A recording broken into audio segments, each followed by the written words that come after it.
नमस्कार दोस्तों, स्वागत है आप सभी का विश्लेषण जीके के ऑनलाइन प्लेटफॉर्म पर। आज है 26 अप्रैल और आज हम देखेंगे 26 अप्रैल से रिलेटेड करंट अफेयर। आज का पहला प्रश्न है कि हाल ही में सैटेलाइट अध्ययन के अनुसार भारत के किन दो शहरों के लैंडफिल मतलब कूड़े के ढेर वैश्विक मीथेन उत्सर्जन के टॉप 25 में शामिल हुए हैं।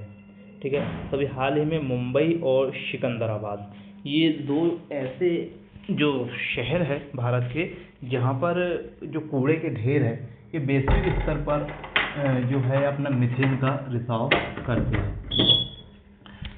अगला प्रश्न है और इसकी डिटेल देखते हैं।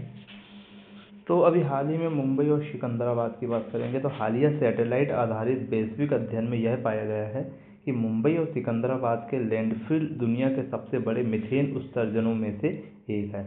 मीथेन एक शक्तिशाली ग्रीन हाउस गैस है जो ग्लोबल वार्मिंग में कार्बन डाइऑक्साइड से भी अधिक योगदान देती है और यह कचरा प्रबंधन प्रणालियों में सुधार की आवश्यकता को दर्शाता है। अगला प्रश्न है, ये काफ़ी इम्पोर्टेंट प्रश्न है कि हाल ही में किस देश ने 15 वर्ष से कम उम्र के बच्चों के लिए सोशल मीडिया एक्सेस को प्रतिबंधित करने वाला विधेयक पारित किया। मतलब जो 14 वर्ष से 15 वर्ष के जो किशोर है इन्हें अब जो है किसी भी प्रकार का सोशल मीडिया एक्सेस नहीं मिलेगा और ये देश है तुर्की। बच्चों पर बढ़ते मानसिक दबाव के कारण ऐसा निर्णय लिया गया है। पूरी डिटेल देखिए तो तुर्की सरकार ने बच्चों की डिजिटल सुरक्षा और मानसिक स्वास्थ्य को ध्यान में रखते हुए यह कड़ा कदम उठाया है। नए कानून के तहत 15 वर्ष से कम उम्र के बच्चों को सोशल मीडिया प्लेटफॉर्म का उपयोग करने के लिए माता पिता की सहमति या विशिष्ट सरकारी दिशा निर्देशों का पालन करना होगा और इसका उद्देश्य साइबर बुलिंग और हानिकारक सामग्री से बच्चों को बचाना है। अगला प्रश्न है, नेरिड एआई नामक आर्टिफिशियल इंटेलिजेंस। ठीक है, ये काफ़ी इम्पोर्टेंट, अगर आप एमपीपीएससी की तैयारी कर रहे हैं तो यूनिट 9 जो आपका आईसीटी है, आईसीटी इसके लिए बहुत इम्पोर्टेंट रहने वाला है। तो नेरिड एआई नामक आर्टिफिशियल इंटेलिजेंस टूल की किस राज्य की पुलिस द्वारा नशीले पदार्थों के मामलों की जांच के लिए लॉन्च किया। मतलब ये पुलिस ने लॉन्च किया है और ये है गुजरात पुलिस। तो देखें तो गुजरात पुलिस ने narcotic analysis and retrieval argument generation based investigation tool जिसका नाम है नेरिड एआई, ठीक है, ये लॉन्च किया है और यह टूल एनडीपीएस अधिनियम के तहत दर्ज जटिल मामलों में जांचकर्ताओं की मदद करेगा और यह एआई प्रणाली कानूनी संहिताओं बीएनएस, बीएनएसएस और पुराने फैसलों का विश्लेषण कर जांच में तेजी लाने और दोष सिद्धि बढ़ाने में मदद करेगी। कुल मिलाकर ये जो है आपका एआई के जरिए अपराधों को कम करने का ये निर्णय है। अगला प्रश्न है, हाल ही में चर्चा में रहा लोअर लेक या छोटा तालाब भारत के किस शहर में स्थित है। तो यह है आपके शहर भोपाल में, जो झीलों की नगरी जिसे कहा जाता है। तो अभी ये चर्चा में क्यों है इसकी जानकारी देखें तो अभी हाल ही में एनजीटी ने मध्य प्रदेश प्रदूषण नियंत्रण बोर्ड को भोपाल के लेयर लेक का निरीक्षण करने का निर्देश दिया है।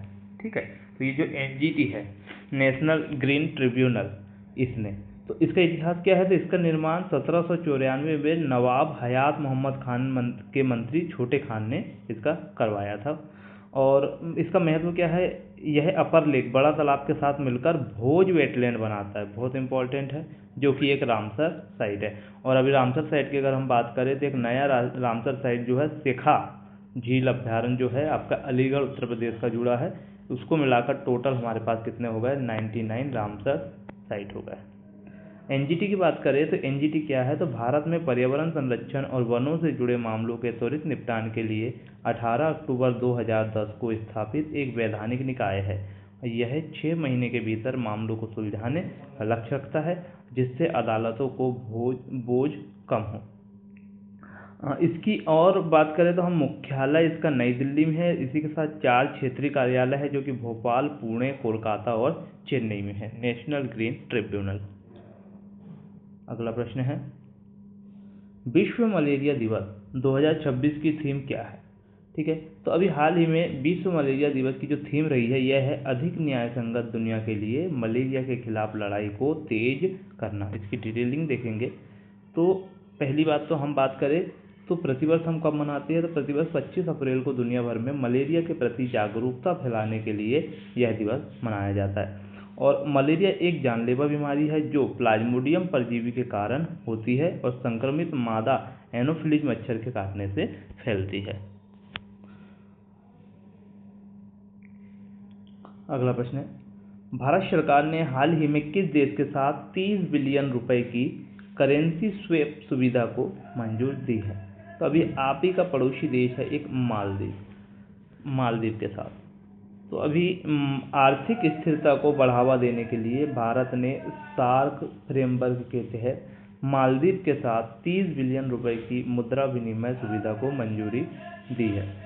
इसे मालदीव को अपने विदेशी मुद्रा भंडार के प्रबंधन में मदद मिलेगी। अगला प्रश्न है, अप्रैल 2026 में आयोजित पहले भारत जापान आर्टिफिशियल इंटेलिजेंस सामरिक संवाद का आयोजन कहाँ पर किया? इस मतलब सीधी सी बात है, आपके देश भारत और जापान के बीच में एआई को लेकर क्या हुआ है, अभी एक संवाद हुआ और यह संवाद आयोजित किया गया था मुंबई में। तो यह अपनी तरह का एक पहला संवाद है जिसका उद्देश्य एआई के क्षेत्र में भारत और जापान के बीच तकनीकी सहयोगों को बढ़ावा देना है। अगला प्रश्न है, जो एआई से रिलेटेड जितने क्वेश्चन आ रहे हैं, क्योंकि ये टेक्निकल का युग है, नया युग है, इनसे बहुत ज़्यादा क्वेश्चन बनने की संभावनाएं हैं। तो अभय नामक एक एआई है। अभय नामक एआई पावर्ड चैटबॉट हाल ही में किस संस्था द्वारा डिजिटल अरेस्ट घोटालों को रोकने के लिए लॉन्च किया गया? ठीक है, ये एक क्या है, तो ये एक चैटबॉट है। ठीक है, और अभी हाल ही में इसे क्या किया गया है, लॉन्च किया गया है। ये किया गया है सीबीआई के द्वारा। देखिए, सेंट्रल ब्यूरो ऑफ इन्वेस्टिगेशन, यह चैटबॉट नागरिकों को यह जांचने में मदद करता है कि उन्हें मिला हुआ कोई भी नोटिस असली है या नहीं। सुरक्षा और तकनीकी से जुड़े प्रश्न जो है एसएससी और सीजीएल में काफ़ी पूछे जाते हैं, इसलिए आपको क्या है, इसे इम्पोर्टेंट रूप से याद रखना है। ठीक है, तो ये चैटबॉट किसने लॉन्च किया?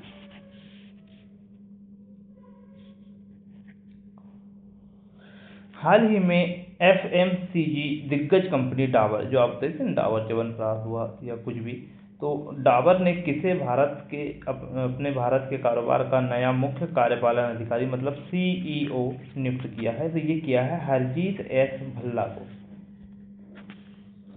तो अभी एक बात करें तो दिग्गज कंज्यूमर गुड्स कंपनी है डाबर, जिन्होंने हरजीत एस भल्ला को अपने भारत के कारोबार का नया सीईओ नियुक्त किया है।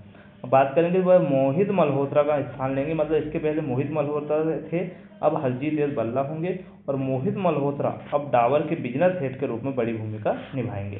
अच्छा, डाबर के बारे में अगर बात करें तो डाबर भारत की सबसे पुरानी और बड़ी आयुर्वेदिक और प्राकृतिक स्वास्थ्य देखभाल कंपनियों में से एक है और इसकी स्थापना 1984 में डॉक्टर एस.के. बर्मन ने की थी।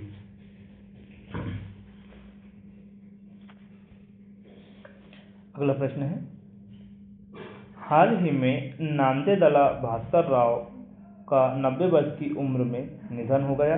वह किस राज्य के मुख्यमंत्री थे?